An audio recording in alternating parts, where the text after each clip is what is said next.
YS Jagan పాలనా కాలంలో రాష్ట్రంలో మద్యం పాలసీ పారదర్శకంగా అమలు చేశారు. మద్యపానం అనే దురలవాటు లేకుండా చేయడానికి వీలుగా మద్యం విధానాలను రూపొందించి స్ట్రిక్ట్ గా అమలు చేశారు.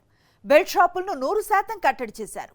అలాంటి విధానాన్ని తప్పుబడుతూ ఎల్లో మీడియా చేస్తున్న రాద్ధాంతం, తానా అంటే తందానా అంటూ టీడీపీ నేతలు చేస్తున్న అల్లరి గోబల్స్ ప్రచారాలను తలదన్నేలా ఉందని రాజకీయ విశ్లేషకులు అభిప్రాయపడుతున్నారు. గత ప్రభుత్వ మద్యం విధానంపై బురద చల్లుతూ చంద్రబాబు ఆదేశాల మేరకు జరుగుతున్న రాజకీయ కక్ష సాధింపులపై ప్రముఖ జర్నలిస్ట్ కోమినేని శ్రీనివాసరావు కామెంట్ ఇప్పుడు చూద్దాం. ఖజానాకు కిక్కు. ఇది కొద్ది రోజుల క్రితం ఎల్లో మీడియాకు చెందిన ఒక పత్రిక పెట్టిన శీర్షిక. ఏపీలో మద్యం విచ్చలవిడిగా ప్రవహించడంపై ఆందోళన చెందవలసిన మీడియా ఏడాదిలో మద్యం వ్యాపారం 14% వృద్ధి చెందిందని సంబరపడింది.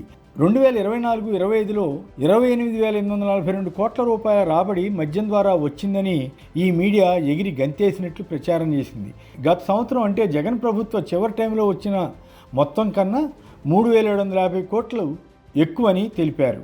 అంతవరకు చెప్పి ఊరుకుంటే పర్వాలేదు, కానీ ఇక్కడే ఆ ఎల్లో మీడియా కుట్ర స్వభావాన్ని నిర్లజ్జగా బయటపెట్టుకుంది. జగన్ టైంలో చివరి ఏడాది వచ్చిన దానికన్నా 3,750 కోట్లు ఎక్కువ వచ్చింది కనుక అంతమేర గత ప్రభుత్వంలో జరిగిన కుంభకోణం అంటూ ఓ పిచ్చి వాదనను తెరపైకి తీసుకురావడం ద్వారా ఇప్పుడు ఏపీలో విచ్చలవిడిగా సాగుతున్న మద్యం వ్యాపారాన్ని, ప్రజల్లో వస్తున్న అసంతృప్తిని డైవర్ట్ చేసే యత్నం చేసింది. అప్పట్లో మద్యం వినియోగం తగ్గిన 25,082 కోట్ల ఆదాయం వచ్చింది. అయినా స్కామ్ జరిగిందని ఏదో రకంగా కాకి లెక్కలు రాసి వైసీపీ నేతలను ఇరికించాలని సిట్కు అప్పగించారు. చంద్రబాబు ప్రభుత్వం మద్యం వ్యాపారాన్ని మళ్లీ ప్రైవేటు వారికి అప్పగించింది. ఆ షాపుల వేలంపాటల ద్వారా కూడా సుమారు 2,000 కోట్ల రూపాయల ఆదాయం వచ్చింది. ఇక బెల్ట్ షాపుల సంగతి చెప్పనే అవసరం లేదు. పైకి బెల్ట్ షాపులు నిర్వహిస్తే 5 లక్షల రూపాయల జరిమానా విధిస్తామని చంద్రబాబు ఉత్తిత్తి హెచ్చరికలు చేశారు. కానీ టార్గెట్లు పెట్టి అమ్మకాలు చేయిస్తుండడంతో బెల్ట్ షాపులను యథేచ్ఛగా నడుపుకుంటున్నారు. ఇందులో ఉన్నదంతా టీడీపీ, జనసేన ఎమ్మెల్యేలే కదా. గుడిబడి తేడా లేకుండా, నివాస ప్రాంతం, వ్యాపార ప్రాంతం తేడా లేకుండా షాపులు నడుపుతున్నారు కదా. గుంటూరు తదితర ప్రాంతాల్లో మహిళలు వైన్ షాపులు తీసివేయండి అని మొత్తుకున్నా, ధర్నాలు చేసిన ఎక్సైజ్ శాఖ అధికారులు చీమ కుట్టినట్లుగా కూడా స్పందించడం లేదే. 2014-19 మధ్య 5 డిస్టిల్ నుంచే 50% మద్యాన్ని కొనుగోలు చేశారట. పవర్ స్టార్, లెజెండ్ తదితర కొత్త బ్రాండ్లు వచ్చింది కూడా చంద్రబాబు టైంలోనేనని గత జగన్ ప్రభుత్వం పలుమార్లు చెప్పింది. వాటి సంగతి ఏమిటి? ఆ స్కాములపై వైసీపీ ప్రభుత్వం విచారణ జరిపి కేసు పెట్టడంతో ఆ కక్షతో ఎలాగలా వైసీపీ సీనియర్ నేతలను ఇరికించడానికి ప్రయత్నిస్తున్నారన్న ఆరోపణలు వస్తున్నాయి. ఇందుకోసం గతంలో వైసీపీలో ప్రముఖుడిగా ఉన్న విజయసాయిరెడ్డిని వాడుకుంటున్నారన్న విమర్శలు వచ్చాయి.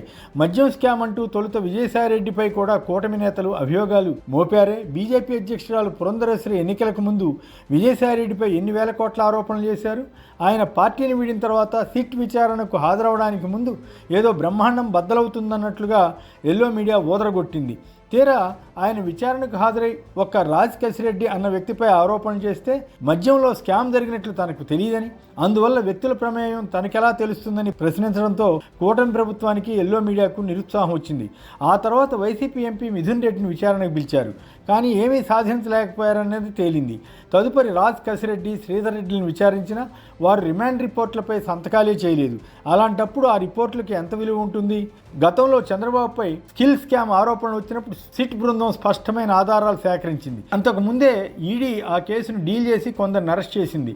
ఆ అంశంతో పాటు స్కిల్ స్కామ్ డబ్బు టీడీపీ బ్యాంక్ ఖాతాలో కూడా చేరిందని, షెల్ కంపెనీల్లోకి ఎలా చేరింది అన్న వివరాలతో సహా అధికారులు బయటపెట్టడంతో వాటి గురించి చెప్పకుండా చంద్రబాబు తప్పించుకునే యత్నం చేశారని అప్పట్లో వార్తలు వచ్చాయి. అన్ని ఆధారాలు చూపించినా అవి అక్రమ కేసులంటూ ఎల్లో మీడియా గగ్గోలు పెట్టింది.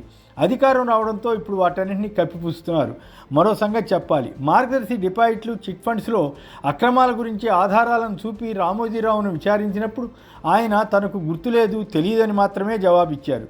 తమ తప్పులను కప్పిపుచ్చుకుంటూ ఎదుటివారిపై మాత్రం బురద వేయటం చంద్రబాబు నాయకత్వంలోని టీడీపీ మూల సిద్ధాంతాల్లో ఒకటిగా మారిపోయింది. ఎల్లో మీడియా రాసిందే కొలమానం అయితే చంద్రబాబు ప్రభుత్వం ఈ 10 నెలల్లో ఎన్ని స్కాములకు పాల్పడినట్లయి ఉండాలి. ఉదాహరణకు జగన్ టైంలో ఇసుక విక్రయం ద్వారా ఏడాదికి సుమారు 700 కోట్ల రూపాయల వరకు ప్రభుత్వానికి ఆదాయం సమకూరింది. అదే టైంలో కొన్ని వందల కోట్ల రూపాయల విలువైన ఇసుకను స్టాక్ యార్డుల్లో నిల్వ చేసింది. చంద్రబాబు అధికారంలోకి రాగానే టీడీపీ, జనసేన నేతలు, ఎమ్మెల్యేలు, కార్యకర్తలు అందిన కాడికి అందినట్లు దోచేశారు. పోనీ ఇప్పుడు ఉచితం అని చెబుతున్నా వినియోగదారుడికి ఏమైనా రేటు తగ్గిందంటే అది పెద్దగా లేదు. అంటే ఎంత పెద్ద స్కామ్ రోజు కూటమి నేతలు చేస్తున్నట్లు. ఈ రకంగా చూస్తే జగన్ టైంలో 700 కోట్లు వచ్చింది కనుక ఇప్పుడు ఆ మొత్తం ప్రభుత్వానికి రావడం లేదు కనుక అదంతా కూటమి కుంభకోణం అని ఎల్లో మీడియా అంగీకరించాలి. అలాగే గనుల శాఖలో కూడా గత జగన్ ప్రభుత్వంలో వచ్చిన ఆదాయంతో పోల్చితే ఇప్పుడు తక్కువ వచ్చిందని వార్తలు వచ్చాయి కదా. పైగా గనుల శాఖలో అవినీతి జరిగిపోతోందని ఎల్లో మీడియానే కథనాలు ఇచ్చింది కదా. దాని గురించి ఏమంటారు?